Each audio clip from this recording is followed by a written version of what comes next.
Rolly wanted to be a tree more than anything else in the world. To stand as tall as a tree with his arms open wide, gently swaying and dancing in the wind. To feed the birds with his fruits. To feel the sun on his topmost leaves, and to be a home for squirrels. This was his greatest wish. He just had to go to the forest again today. After a long walk, he came upon a clump of low-growing trees. These trees were covered in green leaves and bore all sorts of fruit. Rolly couldn't help but stare at them, but by now he was feeling very, very tired. "It won't be a bad idea if I rest here for a little while," he said. Then, sitting down, he leaned against the trunk of a tree. Ah! Just then, a ripe apple fell from a branch straight onto his head. Ouch! He rubbed his head in pain.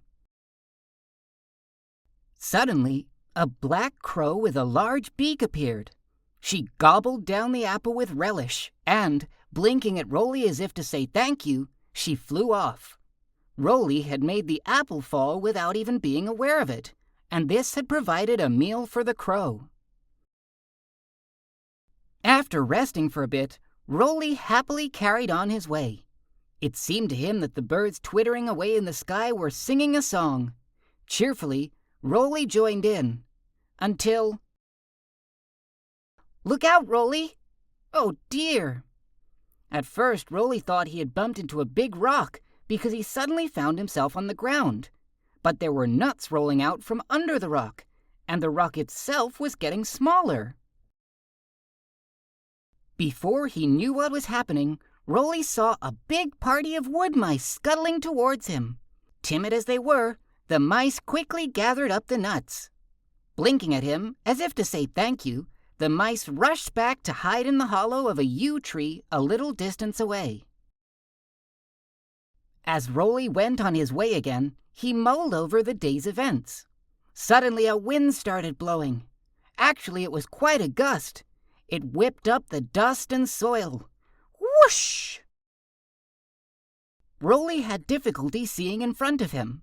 Once he passed the path lined by pine trees, he would be able to make his way back home.